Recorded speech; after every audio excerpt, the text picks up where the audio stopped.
아멘. 우리 하나님께 영광의 박수 올려드리겠습니다. 네, 우리 같이 오늘 또 이 모두가 자신의 무가치함과 싸우고 있다라는 제목 시리즈를 가지고 말씀을 나누고 있고, 오늘 8번째 추락이라는 주제로 함께 말씀 나누도록 하겠습니다. 이 시리즈에서 보면은 지금까지 모두가 자신의 무가치함과 싸우고 있다. 구약, 사실 이 주제 안에서 우리의 무가치함 가운데서 하나님의 크심을 드러냄도 있지만, 동시에 구약의 성경 인물들의 전체 흐름을 나열하고 있어요. 아브라함부터 시작을 해서 하는데, 어떤 친구가 저한테 그러더라고요. 자기가 모태신앙인데 사실 성경의 인물들이나 흐름을 너무 몰랐던 것 같다고. 사실 그쵸. 그래서 제가 이 어떤 인물을 다룰 때 전체적인 역사와 연결 흐름점을 찾고 있는데, 사실 지난주에 우리 소망 전도사 우리 클로이가 설교를 전해줄 때 저는 사실 삼손 해주길 바랬어요. 왜냐면 바라고 내가 은근히 추천했어. 사사기 해보면 어때? 이랬는데 바로 요나로 꺾더라고요. 역시 제 말을 안 듣기 때문에. 근데 이 삼손이라는 주제는요, 사실 되게 어려운 주제예요. 왜 그러냐면, 사실 지금까지 인물들은요, 다 그 인물들이 부족했는데 하나님이 써주신 인물인데, 이 삼손은요 부족하지가 않았어요. 스스로 하나님의 뜻과 계획을 망친 인물이에요. 그래서 거기 안에서 오는 무가치함이거든요. 그래서 지금까지 시리즈 주제와 조금 의미는 다르지만 삼손이 그 지점에 정확히 서 있었다라는 걸 함께 나눴으면 좋겠습니다. 역사적인 흐름을 보기 위해서 제가 이제 6번째로 전했던 메시지가 여호수아였죠. 여호수아 다음이 이제 사사기 시대가 딱 됩니다. 이스라엘에요 가장 악하고 가장 약한 시대가 이 사사기 시대예요. 왜 그러냐면, 이 사사기의 흐름은 뭐냐면요, 절대적인 지도자가 없는 거예요. 모세, 그 다음 여호수아, 그 다음 가나안에 들어갔어요. 근데 그 가나안 안에서 이 이스라엘 백성들이 절대적인 지도자가 없으니까, 리더가 없으니까 어떻게 되냐면, 그 가나안의 이방신들이나 막 우상이나 이런 것들을 다 받아들이고 막 음란하게 살고 더럽고 추악하게 살아가는 거예요. 그래서 어떻게 하냐면 이 사사기의 사이클이 이렇습니다. 죄를 져요. 그러면 하나님이 이제 죄를 지면은 하나님이 손을 넘기세요. 그래서 블레셋이나 악한 인물들로 인해서 고생을 엄청 합니다. 그러면 이제 죽을 것 같으니까 하나님 살려주세요 라고 부르짖어요. 그러면 하나님이 다시 구원해 주세요. 그럼 또 살만하니까 또 죄를 져요. 그러면은 압제와 고난을 당합니다. 그리고 부르짖고요, 또 구원받습니다. 사실 이 레퍼토리를 계속 보내주고 사사는 12명이 등장한단 말이에요. 이 12명이 사사가는 행위는 계속 이런 거예요. 고난 와서 부르짖을 때마다 하나님이 사사를 딱 뽑아서 그 사람을 통해서 일하셔서 구원해 주시는 역할이고, 마지막 사사가 삼손이에요. 사실 여러분, 이 사사기가 가장 악한 시대라고 하는데, 이스라엘 백성들에게 오늘날 우리의 사실 모습이지 않습니까? 우리도 힘들고 어려울 때가 되면 하나님 찾아요. 그래서 하나님이 응답해 주세요. 만약에 기도를 간절히 했어요. 응답해 주시면 어떻습니까? 나 몰라라 하고 또 내 멋대로 살아요. 하나님께 약속했던 거 다 까먹고. 그렇게 살다가 하나님 안에서 또 모른 척하고 살다가 또 어려우면 하나님께 또 다시 찾고. 이게 우리의 인생의 사이클이기도 하죠. 그 모습을 보여주고 계신데, 사사라는 건 어떤 거냐면 이스라엘을 위기에서 구원해내는 구원자의 성격을 가진 인물들이란 말이에요. 그럼 마지막 사사인 삼손은 사실 굉장히 성경 인물의 유명한 인물이에요. 예수님 다음으로 드라마나 영화나 뮤지컬, 어떤 연극으로 가장 많이 나오는 인물이 사실 삼손이에요. 왜냐면 삼손은요 굉장히 드라마틱해요. 영화로 만들기 좋아요. 왜냐면 초인적인 힘을 갖고 있죠. 그 다음에 굉장히 매력적이에요. 제가 봤을 때 삼손을 외국 배우가 하면 누가 하면 좋을까 했더니, 예를 들면 좀 머리가 짧아서 안 어울리긴 한데 뭐 약간 드웨인 존슨? 더락 막 이런 사람 아니면 그 아쿠아맨의 그 남자 배우 누구죠? 소마이가 좋아하는? 제이슨 모. 이런 막 완전히 근육질에 약간 머리 길고 섹시한 인물이 삼손하면 너무 매혹적일 것 같죠. 근데 또 너무 매력 있는 게 탁월한 능력과 힘과 에너지가 다 있는데 또 여인에게 취약해. 그러니까 막 뭐 묘사한다면 막 이렇게 하다가 여자한테서는 막 순둥이 마냥 나오면 얼마나 매력 있는 캐릭터냐. 그러니까 이 인물로 관련된 뭐 영화나 드라마가 50개가 넘는단 말이에요. 그만큼 나오는데, 영화나 드라마나 뮤지컬에서 삼손이라는 인물을 영웅으로 그려내거든요. 근데 사실 성경의 이야기를 보면 영웅으로 그려내지 않아요. 가장 높은 부르심이 있었던 삼손이 가장 낭비한, 가장 추락한 인물로 성경은 그려내요. 그래서 여러분, 사실 삼손의 이야기가 익숙하겠지만 설교자들이 삼손에 대한 이야기를 다룰 때 굉장히 어려운 설교이기도 해요. 그런데 어찌됐든 제 차례가 되어서 우리 소망 전도사님이 거부했기 때문에 제가 이 짐을 감당해 보도록 하겠습니다. 우리 같이 말씀을 나누는데 네. 부르심. 사사기 13장에 보면은 일단 삼손의 부모인 마노아라는 사람이 나오는데 이 마노아와 그 아내는 불임이에요. 난임이면 임신하기 어려운 거죠. 뭐 저희 가정이 겪었던 것처럼. 근데 불임이에요. 아기가 아예 없어요. 생길 가능성이 거의 없어요. 근데 어느 날 천사가 나타나서 이들에게 말을 해줍니다. 같이 읽어보겠습니다. 시작. 그가 임신하여 아들을 낳을 것인데 그 아이의 머리에 면도칼을 대어서는 안 된다. 그 아이는 모태에서부터 이미 하나님께 바쳐진 나실 사람이기 때문이다. 바로 그가 블레셋 사람의 손에서 이스라엘을 구원하기 시작할 것이다. 여기서 나실 사람이라고 나오는데 나실인이거든요. 이건 뭐냐면 히브리어로 구별된 자, 헌신된 자라는 거예요. 근데 여러분 성경에는 인물들의 어떤 특징들이 있어요. 하나님께서 나실인으로 딱 부르신다라는 거는 어떤 시기 동안에 딱 부르셔서 선택해서 쓰시는 경우가 있는데 삼손은 좀 예외가 달라요.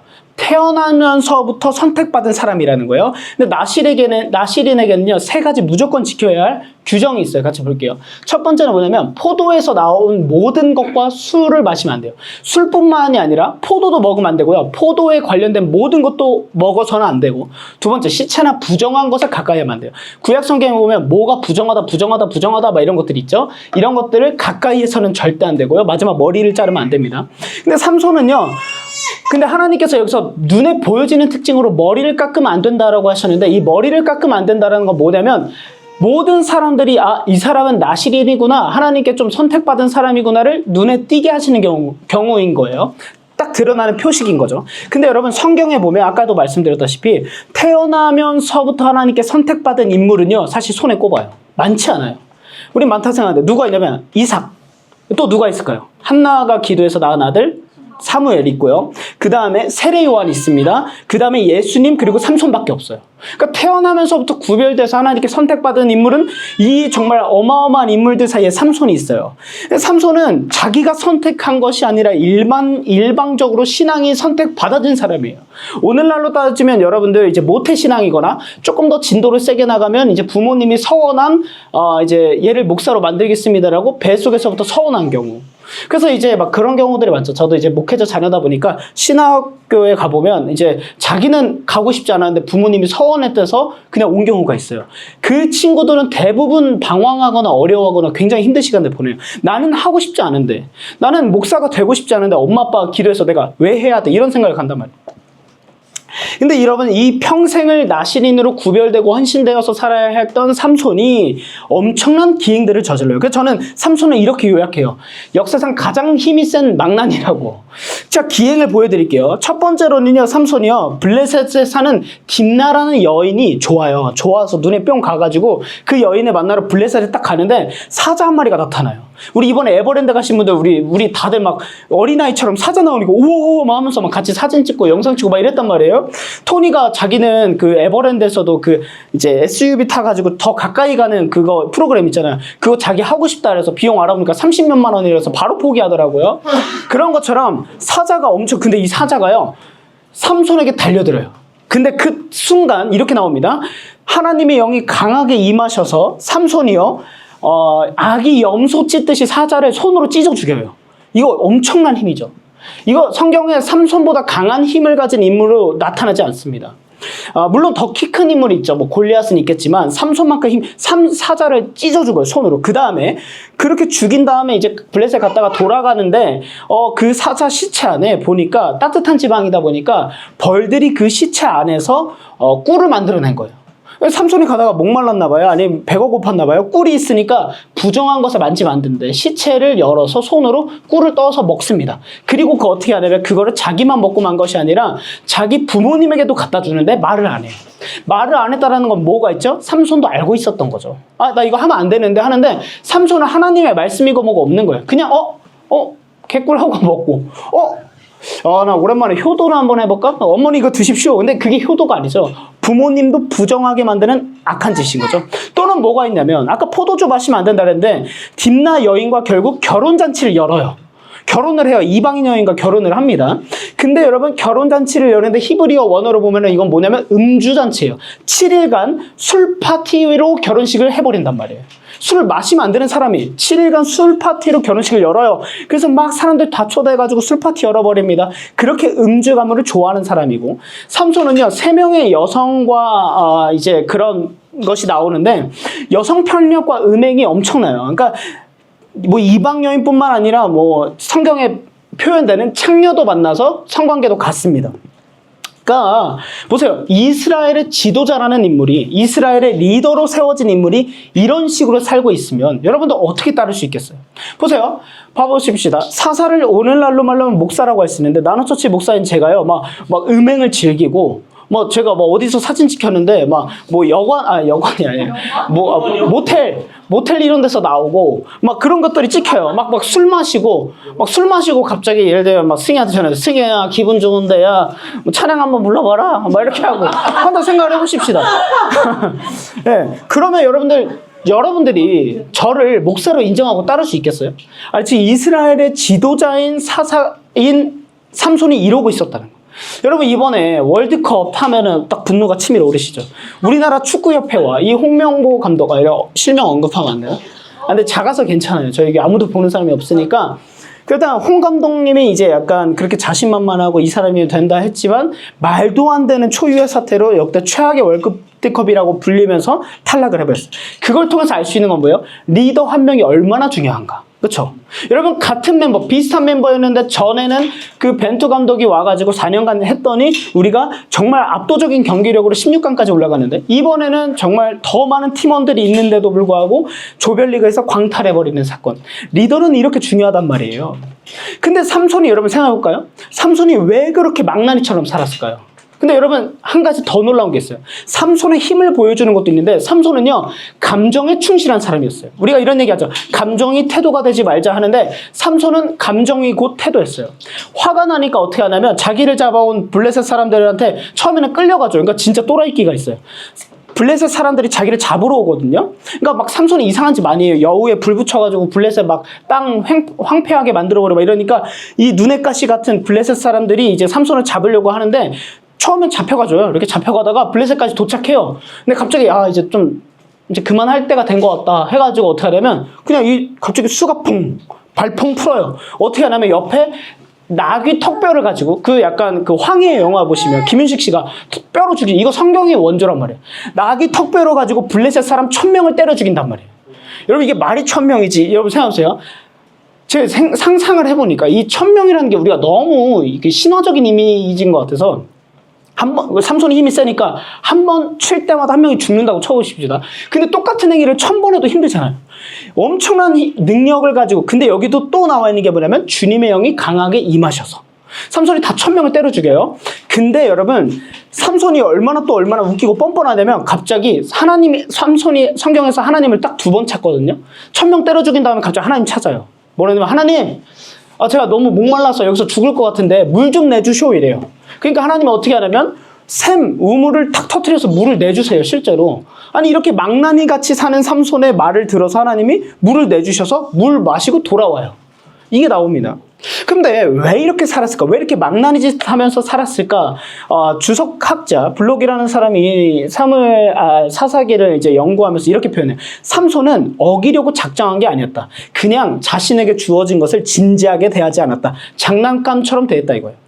여러분 저는 여러분들에게 말씀드리고 싶은 게 있어요. 뭐냐면 여러분들이 갖고 있는 거, 여러분들의 은사, 여러분들의 재능 아니면 여러분들의 신앙조차도 당연하게 생각해서는 안 된다는 거예요. 모든 것은 하나님의 뜻 안에 있고 하나님의 계획하심 아래 있었다라는 거예요. 여러분들이 내가 갖고 있는 것을 당연하게 여긴다? 그러는 순간부터 인생은요 추락하기 시작합니다.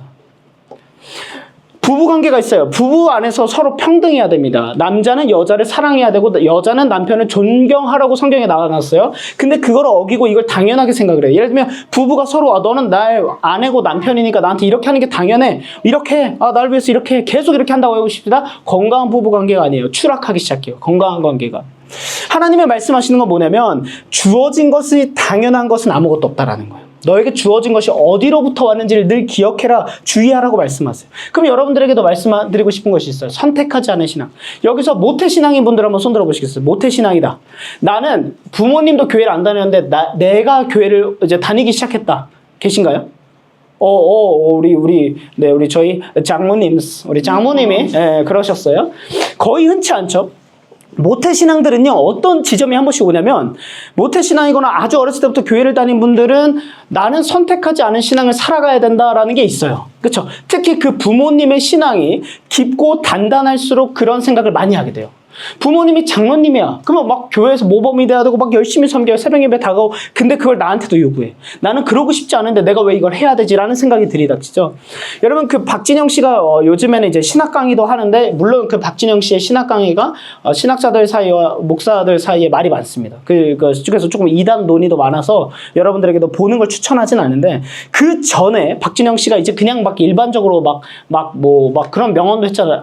하면 안 되겠다. 하여튼 세상적으로 문란하게 살 때, 세상적으로 문란하게 살 때, 섹스는 게임이다. 이런 말 했잖아요. 몰라요. 왜?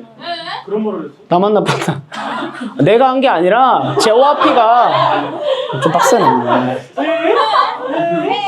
제와피가 했다고요. 제와피가. 근데 그랬을 때 박진영이요. 원래 자기는 모태신앙이었대요. 근데 기독교를 떠나게 된 이야기를 했어요. 왜 그랬냐면 자기가 어느 날 TV를 보는데 뭐 예를 들면 절이든 이슬람 종교든 어디서 다른 종교에서 태어난 사람들을 봤대요. 근데 그래 이상하더라고요. 나는 기독교에서 태어났으니까 기독교인으로 사는데 저 사람들은 저기에 살았으니까 저렇게 사는 거면 진리는 없는 거 아니야? 라는 생각이 들어서 그때부터 기독교 신앙을 접었대요. 래퍼 스윙스 아시죠? 래퍼 스윙스는 아버지가 목사였어요. 근데 아버지가 목회를 하시다가 어려움을 겪어서 목사를 이제 그만두신 거죠. 그러다 보니까 래퍼 스윙스는 그 모습을 보면서 기독교 신앙을 떠났어요. 이런 경우들이 있어요. 여러분들도 그런 경우가 많죠. 내가 언제 동의했어? 내가 언제 신앙 갖고 싶댔어? 내가 언제 기독교 신앙에서 살고 싶댔어? 아니면 어쩌면 여러분들 안에서 지금 나의 신앙이 떨어지고 있거나 추락하고 계신 경우에는 이런 생각이 들 수 있어요. 내가 교회를 애초에 안 다녔다면. 여러분 저는 이런 생각해요. 가장 교회를 다니면서 힘든 인생, 비참하고 어려운 인생은 뭐냐면 교회를 다니면서도 교회를 다니는 게 억울한 사람이에요. 나는 교회를 안 다니고 싶어. 근데 어렸을 때부터 다녔기 때문에 가스라이팅이 되었어서 교회를 안 나가면 안 나갈 것 같은 생각으로 억지로 이 자리에 앉아있는 여러분들이 가장 힘들 거란 말이에요. 똑같이 예배를 드리는데 어떤 분들은 은혜 안에서 너무나도 기뻐하고 교회를 누리고 행복해하는데 어떤 사람은 똑같은 예배와 똑같은 교회를 다니는데 맨날 슬프고 우울하고 힘들어요. 안 하고 싶어. 같은 상황 가운데 어떤 마음의 태도이냐 이거예요. 저도 어렸을 때 목회자 자녀인 거랑 우리 부모님이라 되게 원망했던 적이 있었어요. 그래서 제가 어렸을 때 엄마 아빠를 되게 원망하면서 진짜 나는 내가 만약에 더 큰 교회 목사님들 자녀로 살았으면 훨씬 더 행복했을 텐데 이렇게 생각을 했다가 제가 이제 아기를 낳고 나서 하나 깨달은 게 있어요. 그런 생각 하잖아요. 우리 부모가 우리 부모인 게 싫다 이런 생각을 가지고 계신 분들 그래서 우리는 이런 생각하잖아요. 부모님 때문에 난 피해자야 이런 생각을 하는데 제가 놀란 게 있어요. 부모님들도요, 자녀를 낳고 보니까 너였던 거예요. 그러니까 부모님도 피해자예요. 아니, 맞다라니까요? 그러니까, 물론 자녀를 낳는데, 낳고 나서 당신 같을 줄 몰랐다니까요? 서로 피해자, 쌍방이라니까요? 생각을 해보세요. 만약에 우리 오니소리가 부모님을 선택할 수 있었으면 나를 선택했을까? 저도 만약에 선택할 수 있었으면 오니소리를 선택했겠다. 라고 해야 되니까. 해야 돼요. 해야 되니까. 무슨 말인지 아시죠? 더 길게 하면 어려워집니다. 가정이. 여러분 사실 우리는 선택할 수 없어요. 근데 누군가는 똑같은 그 상황에 원망하고 불평하고 슬퍼하는 사람들이 있는데 어떤 사람들은 나에게 허락하신 부모님께 감사하고 행복해하고 사랑을 느끼는 사람들이 있어요. 결국 태도의 의미라는 거예요. 태도. 어떤 태도를 갖고 있느냐. 여러분 내게 주어진 것이 가장 완벽하다라는 기독교의 그 기본 베이직 개념을 갖고 계시면 그 어떤 곳에도 불평하지 않게 됩니다. 왜 나에게 이런 어려운 상황이 처합니까? 이랬을 때 하나님은 가장 완전하고 신실하신 하나님이 나를 가장 사랑하시는데 나에게 이 상황을 허락하신 것은 이유가 있을 거야. 뭔가 뜻이 있을 거야. 이 과정을 통해서 지금은 아프지만 이 성장통을 통해서 나는 하나님의 사람으로 더욱더 다듬어질 거야 라는 생각을 했으면 그 어떤 어려움에서도 조금 더 이겨낼 수 있다는 거죠. 여러분 이런 말씀이 있습니다. 같이 읽어보겠습니다. 시작. 하나님은 세상 창조 전에 그리스도 안에서 우리를 택하시고 사랑해 주셨습니다. 여러분 성경에 나와 있는 거예요. 여러분 여기 나와 있는 모두는 단 한 명도 빠짐없이 어린아이부터 작년에 이르기까지 모두 다 하나님께서 창세 전부터 여러분들을 선택하셨대요. 지연이를 선택했고 승혜를 선택했고 근데 그 선택하심 안에서는 여러분들의 그 가정 환경과 그 관계와 그 어려움과 그 아픔이 있을 것을 다 예정하시고 선택하셨대요. 우리에게 주어진 삶인 거예요. 그쵸? 근데 그러면 여러분 슬프기만 하십니까? 아니잖아요. 여러분들이 가신 재능과 은사와 좋은 것들이 너무나도 많잖아요. 우리 아까 나드는 편안하게 해주는 은사가 있어요. 진짜 그래요. 같이 있어도 너무나도 편하네요. 제가 예를 들면 밥 먹어야 되는데 한데 뭐 예를 들면 누구 만날 사람도 없고 신방할 사람도 없어. 그러면 편하게 나대야 밥 먹을까? 부를 수 있는 사람이에요. 너무 편하네요. 이것이 좋은 은사인 거죠. 다 하나님께서 주신 것을 생각해 보기 시작하면 내 삶에 감사가 넘쳐요. 그래서 여러분 저는 추천하는 거 뭐냐면 감사일기 써보시는 거 추천해요. 일기 쓰기 어렵다면 하루에 감사한 거 3가지를 나누는 거. 제가 아내랑 요즘엔 못하고 있는데 아내랑 이제 주로 자기 전에 오늘 여보 감사했던 거 3가지가 뭐야? 이렇게 나누는데 이것이 진짜 좋은 게 뭐냐면 우리는 일상을 살다 보면 어떻게 생각하냐면 나에게 없는 거에 집중한단 말이에요. 내게 없는 거. 내가 아직 갖지 못한 거. 근데 감사한 거에 집중하다 보면 뭐냐면 하나님이 나에게 주신 것에 집중하게 된단 말이에요. 똑같은 삶을 살면서도 어떤 사람은 감사하고 어떤 사람은 행복한데 어떤 사람은 왜 불행하고 우울한가? 태도, 정신의 문제라는 거예요. 그래서 선택하지 않은 나의 신앙 때문에 난 힘들어가 아니라 어떤 사람들이 이렇게 고백한다니까요. 선택받은 나의 신앙으로 난 너무나도 감사해. 우리 부모님 만나서 감사해. 비록 우리 부모님은 신앙이 별로 없어. 그래도 감사해. 왜? 그러니까 나는 나와 비슷한 처지에 있는 사람을 이해할 수 있어. 아니면 나는 다른 사람들을 전도하고자 하는 열정과 마음이 커. 라고 하나님 안에서 감사하는 삶을 살 수 있다니까요. 여러분들에게 허락하신 삶이 하나님의 가장 완전한 삶으로 여러분들을 선택하신 줄 믿습니다. 근데 여러분 한 가지 여기서 주의해야 될 게 있어요. 여러분들이 하나님의 은혜를 받았다고 해요. 우리 모두는 은혜를 받았습니다. 근데 모두 다 은혜를 받았지만 잘 사는 건 아니라는 거죠. 삼손처럼. 자, 볼까요? 두 번째, 추락에 대해서 나눠보도록 하겠습니다. 하나님보다 소중히 여긴 것. 지금 여러분들 나눠드린 페이퍼 메뉴에다가 여러분들이 가장 소중하게 생각하는 거 하나만 딱 적어보세요. 관계면 관계, 돈이면 돈, 뭐 아니면 내가 지금 너무나도 하고 싶은 것이 뭐 연애든 결혼이든 뭐든 여러분들이 가장 소중하게 생각하고 어쩌면 내가 하나님보다 더 붙잡고 있는 것 같은 거, 좀 내 마음에 찔리는 거를 솔직하게 적어보세요. 그거 뭐 발표 안 시킵니다. 딱 한 가지, 한 단어로만 적어보시면 되겠습니다. 네. 메뉴에 적어주시면 되겠습니다. 자, 여러분들이 쓰셨을 거라고 보고, 그러면 이제 사사기 15장에서 16장까지 한 장이 흐르는데, 그 시간의 흐름은요, 한 장의 흐름이 20년이 흘러요. 즉, 무슨 말이냐면, 삼손은 20년간 이스라엘 사사로 살지만, 나시리님에도 20년간 망나니처럼 살았다라는 거예요. 그런 삶으로 자신의 사명과 은사와 선택받음과 부르심을 낭비하면서 20년을 살아갔다니까요. 얼마나 하나님 입장에 손해입니까? 만약에 우리 이렇게 생각할까요? 삼손이 하나님께서 주신 능력과 힘과 은혜를 가지고 예를 들면은 복음화에 앞장섰다고 해봅시다. 엄청나겠죠. 엄청난 하나님 나라의 확장을 했겠죠. 근데 낭비하고 살았다니까요. 그러면서 16장 4절을 보겠습니다. 시작. 그 뒤에 삼손은 소렛 골짜기에 사는 어떤 여인을 사랑하게 되었는데 그의 이름은 들릴라였다. 이 세 번째 여인이 나타나요. 아까 창녀도 나오고 딥나인도 나오고 들릴라라는 여인이, 들릴라 이야기가 이제 유명하죠. 블레셋 통치자들이 삼손을 이제 잡고 싶어진 거예요. 자기네 백성들 1000명이나 다 죽이고 아무도 터치할 수 없는 언터처블 또라이 2인 삼손을 잡아 죽이고 싶은데 감당이 안 되니까 어떻게 하냐면 한 여인에게 이렇게 얘기합니다. 너 내가 평생 먹고 살 돈 줄 테니까, 예를 들면 따져봅시다. 100억을 줄 테니까 너 삼손을 꼬셔가지고 유혹해가지고 삼손의 초인적인 슈퍼파워의 비결을 알아내. 이렇게 한 거예요. 이게 딱 그러니까 들릴라가요. 100억이면 내가 평생 먹고 살 수 있겠구나 싶으니까 어떻게 하냐면 삼손을 꼬시는데 얼마나 이 여편네가 웃긴 여편네냐면 진짜 웃겨요. 여러분 제가 보세요. 어떻게 하냐면 딱 삼손이 자기에게 사랑 빠진 걸 눈치채니까 어떻게 하는 줄 아세요? 딱 가서 그냥 물어봐요. 삼손, 그 힘이 어디서 나는 거죠? 바로 물어봐요. 진짜 그냥 대놓고 물어봐요. 그래서 뭐라냐면 어떻게 하면 당신을 묶어서 꼼짝 못하게 할 수 있는지 말해주세요. 이런단 말이에요. 아니 이렇게 대놓고 한다니까요. 근데 여러분 더 웃긴 건 뭔지 알아요? 삼손이 거기에 대답을 한다는 거죠. 그러니까 이거는 이 뻔뻔한 여편네와 이 멍청이 같은 여미새 삼손의 이야기란 말이에요. 그쵸. 여자에 미쳐 있으니까. 근데 여러분 여기서 우리가 주의해야 될 게 있어요. 뭔지 아세요? 여러분 사탄은요, 여러분들이 하나님보다 뭘 더 소중히 여기는지 다 알고 있어요. 하나님 다 알고 계세요. 하나님 사탄은 여러분들이 뭐에 약한지 다 꿰뚫고 있어요. 그러면 사탄은 여러분들로 뭘 건들까요? 그걸로 건드는 거예요. 삼손은 여자였으니까 들릴라를 통해서 그렇게 꼬임에 넘어가는 거예요. 들릴라 알았던 거예요. 왜 이렇게 뻔뻔하게 물어봤을 수 있을까요? 그 약한 거 아니까. 너 나 아니면 안 되잖아. 너 나 좋아하잖아. 사랑하잖아. 그러니까 물어보면 대답할 거라는 거 아는 거예요. 그렇게 꼬셔버리는 거예요. 근데 여러분 한 가지 더 중요한 게 있습니다. 사탄도 알고 세상도 알아요. 근데 더 중요한 거 하나님도 아세요. 여러분들의 선택의 순간마다 여러분들이 하는 선택의 그 의미, 그 중심, 그 동기를 하나님 아신다니까요. 내가 이걸 선택하는 순간 하나님은 얘가 어떤 마음으로 이걸 선택했고 왜 그런지 다 아세요. 얼마나 가슴 아프실까. 때로는 여러분들의 선택에 이거는 내가 하면 손해보는데도 하나님을 위해서 선택을 했다면 하나님이 얼마나 기쁘시겠어요. 사탄도 하나님도 모두 다 안다라는 거예요. 삼손은 그 질문 앞에 일단 3번은 거짓말을 해버립니다. 거짓말을 해요. 근데 여러분 여기서 죄 타협의 무서운 문제가 나타나요. 뭐냐면 우리가 죄에 대해서 타협을 할 때는요. 처음부터 타협하지 않아요. 서서히 타협해가요. 서서히.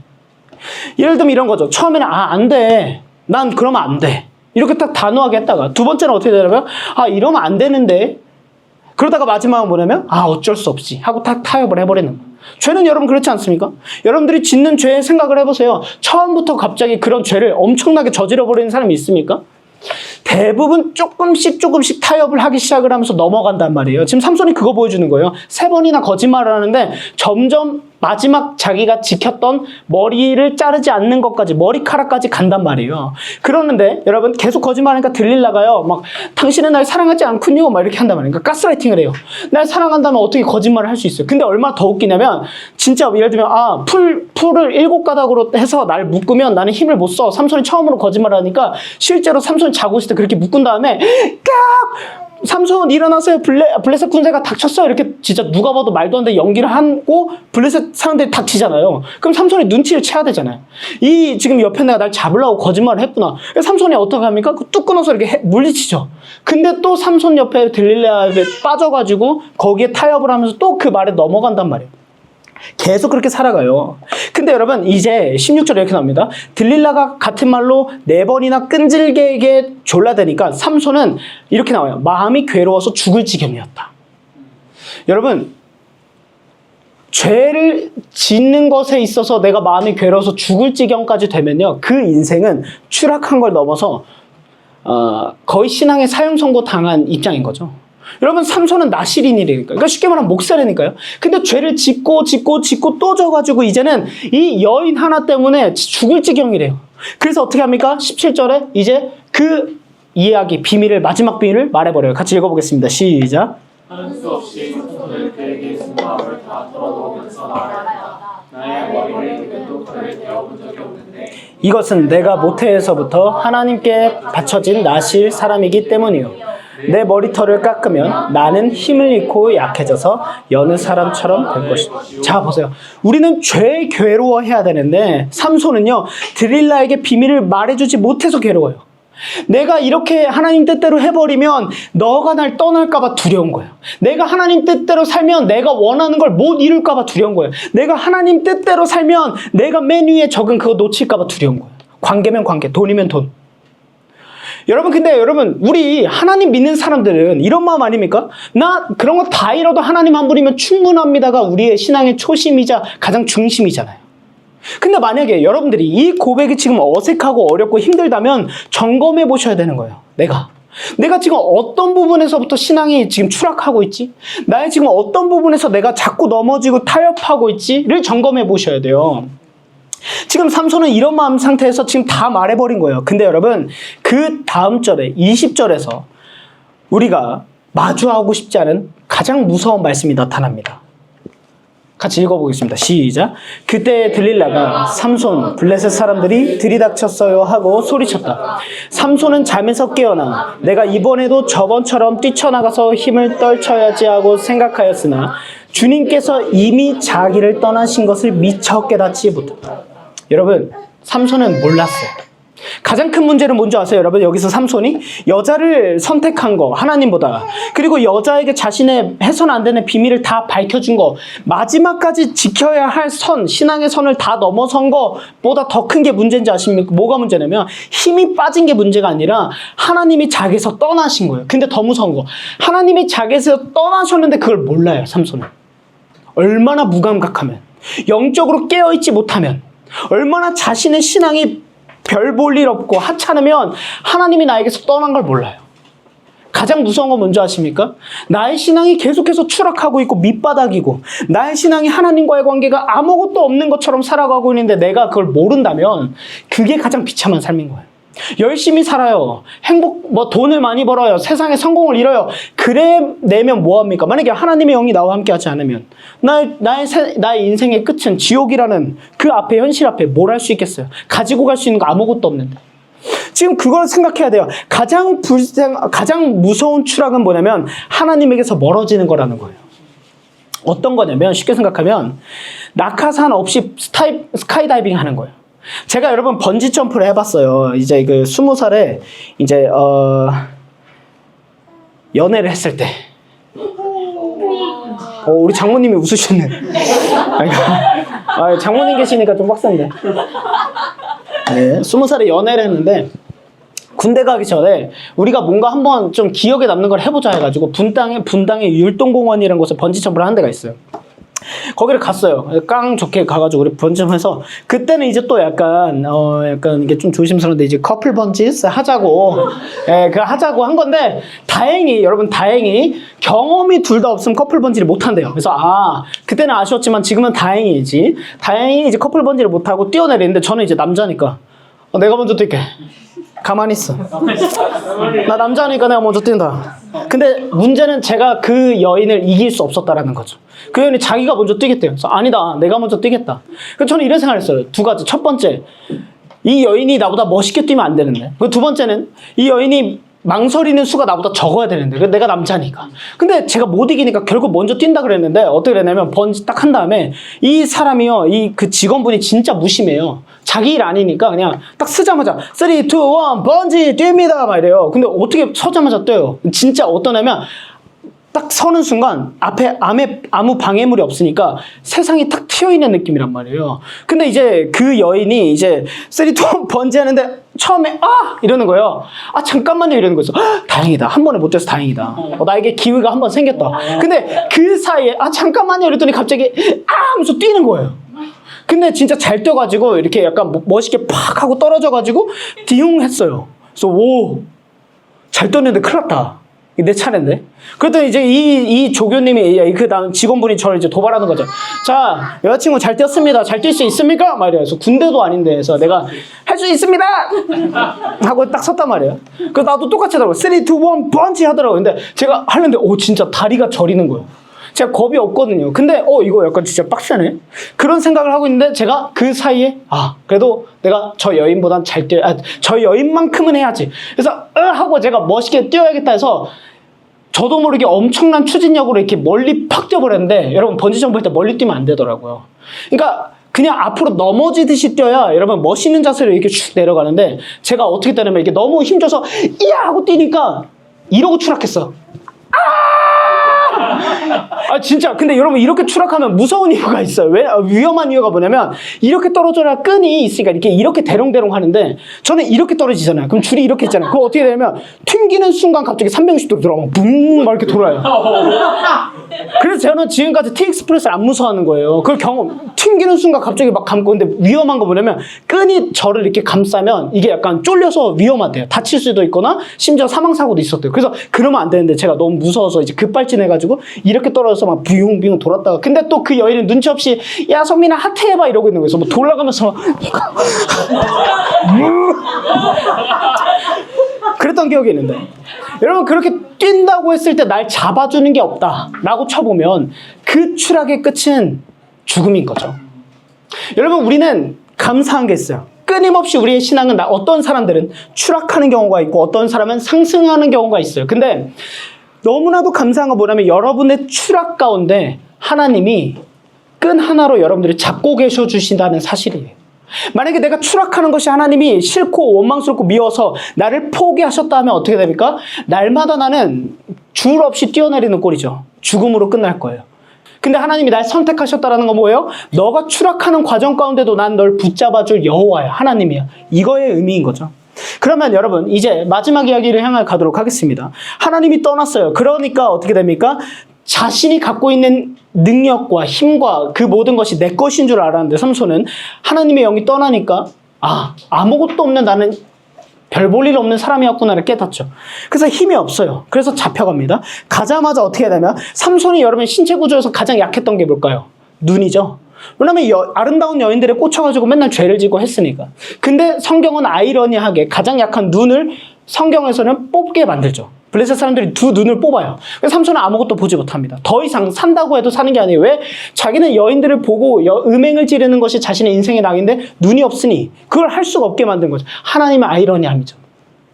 눈이 뽑힌 다음에 어떻게 하냐면 사슬에 묶어서 감옥에서 맷돌을 돌리는데 그 맷돌이 그냥 요만한 게 아니라 그 이제 피지컬 거기에 보면은 막 이제 그 엄청 무거운 거 돌리잖아요. 그 돌 같은 거. 그런 걸 돌리게 시키는데 그런데 22절에 한 마디가 끼어 있어요. 뭐라고 나와 있냐면 그러나 깎였던 그의 머리털이 자라기 시작하였다. 이 한마디를 하나님 딱 남겨놓으세요. 삼손의 추락과 삼손의 망쳐버린 자신의 사명과 자신의 부르심 가운데 하나님은 딱 하나의 은혜의 장치를 심어두시는데 깎였던 머리카락이 다시 자라기 시작했다. 절망 한가운데 하나님은 이 절망 가운데서도 하나님이 일하고 계셨음을 보여주시는 거죠. 그러면서 이제 마지막 이야기로 갑니다. 블레셋 다곤 신전에요. 삼손을 잡으니까 이 국가의 원수를 잡으니까요. 이 블레셋 사람들과 다곤 신전에 3,000명이 모여서 그 다곤 신전 앞에서 예배당 앞에서 잔치를 부르면서 예배를 드려요. 음란하게도 예배를 드리고 더럽게 예배를 드리고 왜냐면 우상이니까 악하게 예배를 드리는데 기분이 좋으니까 야 삼손 데려와봐 이래서 어떻게 하냐면 이 삼손을 우리에게 삼손을 우리에게 허락하신 다곤 신에게 우리 경배합시다 하면서 막 이렇게 한단 말이에요. 그러니까 여호와 이름이 완전 땅에 떨어지는 거죠. 하나님의 이름이. 야 우리 다곤 신이 너의 여호와보다 더 세잖아. 강력해서 니네 아무것도 아니잖아. 삼손 춤춰봐 하면서 하는 거예요. 춤 안 춰가면 막 패고 때리고 이렇게 하면서 재롱까지 피우게 얼마나 비참했겠어요. 근데 그 자리에서 유일하게 삼손이 성경에서 처음으로 등장하는데 기도를 딱 한 번 합니다. 그러니까 이 목사가 기도를 안 하는 목사인 거죠. 기도를 절대 안 했는데 삼손이. 자기가 하나님을 불렀던 첫 번째는 자기 목마르니까 물 달라고 했던 거고 그 이후에 처음으로 기도를 하는데 그 기도가 28절입니다. 같이 읽어보겠습니다. 시작. 그때 삼손이 주께 주 하나님 나를 기억하여 주시기 간절히 바랍니다. 하나님 이번 한 번만 힘을 주시기를 간절히 바랍니다. 나의 두 눈을 뽑은 블레셋 사람들에게 단번에 원수를 갚게 하여 주십시오. 여러분 이 기도 그래도 멋있어 보이죠? 근데 여러분 이 기도 안에 진짜 웃긴 게 있어요. 이 기도가 전혀 모범적이거나 신앙의 아름다움을 담고 있지 않아요. 히브리어 원어로 보면 여기 말씀은 18개의 히브리어 단어가 쓰였는데 그 18개 중에 5개가 나라는 언어를 쓰고 있어요. 하나님 나의 두 눈이 뽑혔잖아요. 나에게 힘을 주세요. 나를 기억하세요. 뭐 이렇게 해요. 그러니까 뭐냐면 마지막 기도조차도 자기중심적인 기도예요. 회개가 있습니까 여기? 하나님 그동안 제가 진짜 하나님의 부르심 받은 선택받은 신앙을 너무 소홀히 여겼습니다. 하나님 죄송합니다. 한 번만 기회를. 이것도 아니죠. 하나님 저에게 다시 힘 주세요. 내 눈 뽑아버린 사람들 쟤네 다 복수하게 죽여버리게 도와주세요. 이거잖아요. 이렇게 자기중심적이고 회개도 없고 이스라엘에 대한 마음도 없는 이 사사의 기도인 거죠. 끝까지 자기 중심적인 기도만 하고 있는 거예요. 근데 여러분 흥미로운 건 뭔지 아세요? 바로 직전에 이 블레셋 사람의 찬양 24절에 이들의 찬양이 나오는데 뭐냐면 우리의 신, 우리의 손에 우리 땅 이런 얘기가 똑같이 가득해요. 무슨 말이냐면 이들도 계속 주어를 나 그랬어요. 블레셋 사람들이나 삼손의 기도나 다를 게 없다니까요. 다를 게 없었던 거예요. 똑같은 나 중심이고 자기 중심이고 나를 위해서 다 비슷해요. 근데 삼손의 기도와 이 블레셋 사람들의 찬양 기도에 딱 하나 다른 게 있어요. 누구를 불렀느냐가 유일한 차이예요. 누굽니까? 블레셋은 다곤을 불렀죠. 근데 삼손만 주 하나님 한 번 딱 언급합니다. 이 기도 말씀드렸습니다. 잘못됐어요. 틀렸어요. 우리로 따지면 늘 하나님한테 구하기만 하는 거예요. 하나님 저 이거 해주세요. 이거 하면 제가 말 잘 들을게요. 이거 도와주세요. 우리 이런 기도 많이 하잖아요. 하나님 저 어떻게 저한테 이럴 수 있으세요? 그럼 우리 이런 상황이잖아. 내가 하나님한테 한 건 생각하지 않고 늘 하나님 원망하고 따지는 이 상황 가운데 이 잘못되고 틀린 기도 가운데 하나님은 응답을 하실까요? 안 하실까요? 이 기도 가운데서도 하나님은 응답을 하시더라 이거죠. 말이 안 되죠. 사실 삼손의 자격이나 우리의 자격을 보면, 우리의 삶을 보면 하나님이 우리에게 응답하실 이유가 없죠. 근데 기독교가 말하는 하나님은 기도의 옳고 그름을 보고 응답하시는 분이 아니시라는 거예요. 다른 종교는 이렇게 말합니다. 충분히 선을 쌓아, 선행을 행해, 신에게 너를 증명해, 너의 가치를 증명해, 너가 얼마나 탁월한 사람인지, 네가 신을 위해 뭘 할 수 있는지 증명해. 그러면 신이 널 위해서 뭔가를 할 거야. 108배를 하든 매일 3번씩 절을 하든. 근데 성경이 보여주시는 하나님은 정반대입니다. 이미 망한 사람에게 찾아오시는 것이 기독교적 복음인 거예요. 이미 틀리고 잘못되고 자신에게 주어진 모든 걸 망쳐버린 사람에게 사랑으로 찾아와 주셔서 안아주시는 분이 기독교의 유일한 신앙이에요. 우리는 이걸 복음이고 은혜라고 하는 것이죠. 그래서 여러분, 응답의 근거는 우리 안에 있는 게 아니라, 아래 읽어주세요. 시작. 하나님의 신실하신 사랑 안에 있습니다. 아멘이십니까? 네. 아멘. 우리의 기도도 마찬가지입니다. 하나님 이거 다 들으신다는 거예요.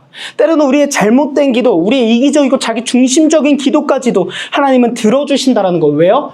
하나밖에 없어요. 그냥 사랑하니까. 하나님 저 이거 들어주시면 제가 잘할게요. 하나님 들어주셨어. 그래도 또 잘 안 해. 그래도 하나님은 속으면서도 또 들어주시는 하나님. 마지막 말씀 읽겠습니다. 30절입니다. 같이 읽어보겠습니다. 시작. 그리고 그가 블레셋 사람들과 함께 죽게 하여 주십시오 하고 외치며 있는 힘을 다하여 기둥을 밀어내니 그 신전이 무너져 내려 통치자들과 모든 백성이 돌더미에 깔렸다. 삼손이 죽으면서 죽인 사람이 그가 살아있을 때 죽인 사람보다 더 많았다. 이것이 굉장히 드라마틱한 이야기처럼 보이지만, 칭찬이고 멋있는 것처럼 보이지만 사실 비극이에요. 자기가 죽어야 끝나는 이야기인 거죠. 얼마나 비참합니까? 삼손이 하나님 말씀에 순종했으면 죽어서 끝나지 않았을 거예요. 그렇죠? 다른 사사들처럼 하나님의 영광을 드러나면서 아름답게 끝났을 거예요. 근데 삼손은 죽어서라도 이걸 마쳐야 했던 거예요. 천사가 약속한 건 이거였죠. 삼손 너를 통해 이스라엘을 구원하기를 시작할 거야 라고 하셨는데, 시작이 아니라, 완성이 아니라 시작만 하는 단계에 끝납니다. 그러면서 죽인 사람이 3,000명이 넘는데 이 신전이 무너져 내려서 다 죽어버린 상황인 거죠. 그렇게 해서 삼손의 이야기는 추락한 채 끝나게 됩니다. 여기는 사실 엄청 멋있는 거 없어요. 이렇게 볼 수 있지 않습니까? 이거 삼손 순교한 거 아니에요? 아니에요. 순교한 거 아닙니다. 이게 뭔 순교예요? 하나님의 영광을 위해 하는 게 순교지. 지 분노에 못 이겨서 날 조롱하고 있는 사람들하고 같이 죽어버릴 거야. 마지막 선택, 최후의 선택한 거죠. 여러분, 우리는 이거 기억해야 합니다. 하나님이 응답하셨다고 해서 내가 낭비한 시간과 내가 낭비한 죄가 지워지지 않습니다. 하나님은 다 기억하세요. 무슨 말이냐면, 죄는 명백히 대가가 있어요. 여러분들이 매일매일 짓는 죄가 있다고, 아니면 여러분들이 죄를 지어서는 안 되는 죄가 있다고 하면서도 죄를 짓잖아요. 우리 이렇게 생각하죠. 하나님이 용서하시잖아요. 용서합니다. 여러분들이 천국 갈 수 있어요. 그걸 변화되지 않아요. 근데 문제는 뭐냐면, 죄에 대한 대가는 그대로 있어요. 여러분 보세요. 만약에 제가 성적인 음욕에 죄를 졌다고 쳐봅시다. 제가 사랑하는 아내가 있는데 아내를 두고 다른 여인과 간음했어요. 그 욕망에 취해가지고. 그러면 여러분, 근데 그거를 평생 숨기고 그냥 아름다운 목사인 척 계속해요. 근데 이런 말이 있어요. 그럼 그런 음행을 저지른 목사의 설교에 은혜를 못 받을까요? 아니라는 거예요.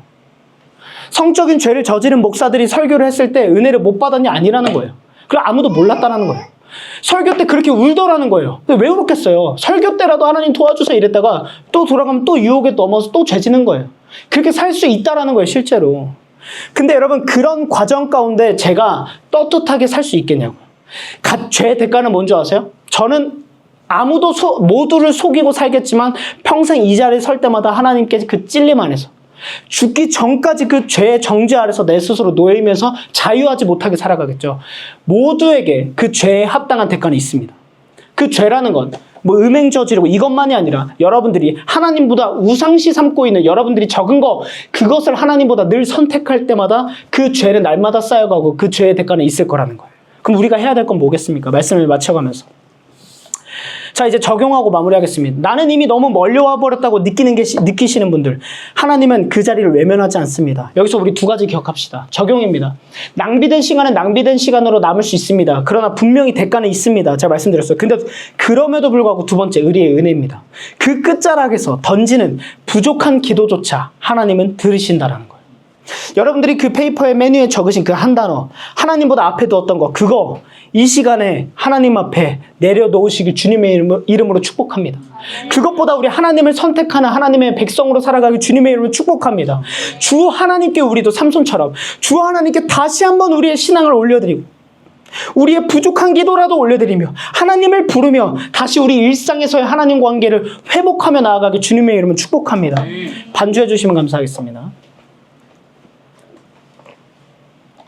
저는 그 일상에서의 하나님과 충실하기 위해서 그래서 여러분들에게 큐티도 하고 기도도 하고 말씀도 다시 읽자 이렇게 말씀을 드리는 거죠. 여러분 이 사사기가 가장 악한 시대라 그랬죠. 그래서 사사기의 말씀에 PPT 한번 넘겨주세요. 이런 유명한 말씀이 있습니다.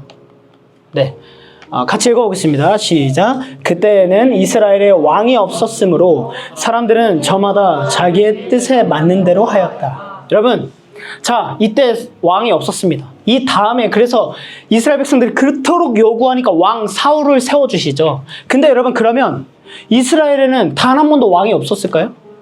아니죠. 하나님이 계셨잖아요. 하나님이라는 진정한 왕, 사랑의 왕, 평화의 왕, 진리자가 계셨는데 그걸 못 보고 우리는 왕이 없어서 이런 거에 또 핑계대고 있는 거예요. 여러분들의 삶에 왕이 없으십니까? 제가 이혼숙녀 캠프를 보는데요. 이호성 교수님이 이제 이혼을 앞둔 부부를 싸워요. 근데 거기에 이제 목사 부부가 나왔어요. 남편이 목사고 여성분은 강사예요. 근데 이 남편분이요, 너무 안타까운 건 자기 연민에 빠졌어요. 그래서 부부가 막 그렇게 싸우고 막 서로 막 진짜 보면 너무 힘들잖아요. 이혼숙녀 캠프. 근데 막 서로 싸우는데요. 상담을 하는데 이 이호성 교수가 이 남편이 목사에게 이래요. 아내가 이런 걸로 울더라. 아내가 이런 걸로 참 힘들어하더라. 이랬는데요. 이 남편은요, 어떤 반응도 안 해요. 아, 네, 그렇군요. 네. 근데 자기의 슬픈 이야기가 딱 나오니까 울기 시작해요. 엄청 울어요. 그래서 저는 어렸을 때 왕따 당했고 남들에게 무시당했고 가는 곳마다 사랑받지 못했고 그래서 막 자기 이렇게 써요. 거기에 이런 페이퍼를 쓰는 게 있거든요. 상담하는 곳에. 내가 다시 태어난다면 뭐 이런 게 있어요. 근데 이 목사라는 사람이 뭐라고 썼는지 아세요? 나는 존재하지 말았어야 한다. 난 태어나지 말았어야 될 사람이다. 이런 거 써요. 그러니까 이호성 교수가 딱 그걸 보고 뭐라 하냐면 일단 이 분은 자기에 대한 연민이 너무 강하다. 이거 빨리 끝내야 된다. 자기 연민보다 더 슬프고 우울한 건 없습니다. 근데 뭐라 그러냐면 딱 한마디 던져요. 목사시죠? 이래요. 그러니까 네. 기독교인이시죠? 네. 근데 이렇게 던져요. 근데 왜 신이 없는 것처럼 살아요? 이래요. 여러분들에게 묻고 싶습니다. 여러분 기독교인이시죠? 여러분들이 선택하든 선택하지 않았든 교회에 와 있고 하나님을 예배드리시죠? 근데 왜 우리 일상에 신이 없는 것처럼 하나님이 안 계신 것처럼 왕이 없는 것처럼 살고 계십니까? 하나님은 여러분들을 사랑하셔서 우리의 부족한 기도에도 우리의 그런 눈물 가운데 도와달라는 작은 신음에도 응답하시고 우리와 함께 하시는데 왜 우리는 그렇게 하나님을 모른 척하고 배신하고 아무 상관없이 살면서 하나님 원망하고 하나님 욕되게 하고 살아가십니까? 여러분 우리 나누처치의 핵심 가치는 이겁니다. 나누처치 어떤 교회입니까? 하면 우리 이렇게 얘기해요. 우리는 작지만 하나님은 크십니다. 같이 읽어보겠습니다. 시작. 우리는 작지만 하나님은 크십니다. 우리 나누처치가 추구하는 건 이거예요. 나의 작은 가운데서도 하나님의 크심을 드러내죠. 여러분들 연약해도 괜찮습니다. 또 넘어져도 괜찮습니다. 또 실패해도 괜찮습니다. 우리에게 한 가지 소망이 있습니다. 하나님은 여러분들을 그럼에도 불구하고 사랑하신다라는 거. 그럼에도 불구하고 포기하지 않으실 거라는 걸 우리는 믿습니다. 아멘이십니까? 그러면 여러분 나의 그 작은 가운데 우리가 할 수 있는 건 뭐예요? 하나님께 의지하는 거예요. 하나님께 맡기는 거예요. 여러분들이 메뉴에 쓰신 그 연약함 하나님께 올려드리는 거예요. 하나님 제가 이거 내려놓고 싶습니다. 하나님을 더 의지하고 싶습니다. 하나님 나를 불쌍히 여겨주십시오. 신이 없는 것처럼 살아가는 세상 사람들처럼 사는 게 아니라 하나님이 있는 하나님이 하실 거야. 이 모든 과정도 하나님 안에 있어. 난 두렵지 않아. 그래서 하나님이 책임지실 거야. 왜? 나 이거 하나님께 맡겨드렸으니까. 하나님이 선한 날에 가장 완벽한 타이밍에 하나님이 이루시고 말씀해 주실 거고 하나님의 역사를 행하실 거야. 아멘이십니까? 아멘. 이렇게 믿는 자가 우리 그리스도인입니다. 삼손의 이야기를 통해 하나님 전해주고 싶은 건 결국 뭡니까? 복음인 겁니다. 그렇게 망가져가는 삶에서도 추락하고 낭비한 삶에서도 하나님 한 번 부르니까 하나님은 또 응답하신 어쩌면 미련하고 우리 바보 같은 하나님께 이 시간 나아갑시다. 기도하겠습니다.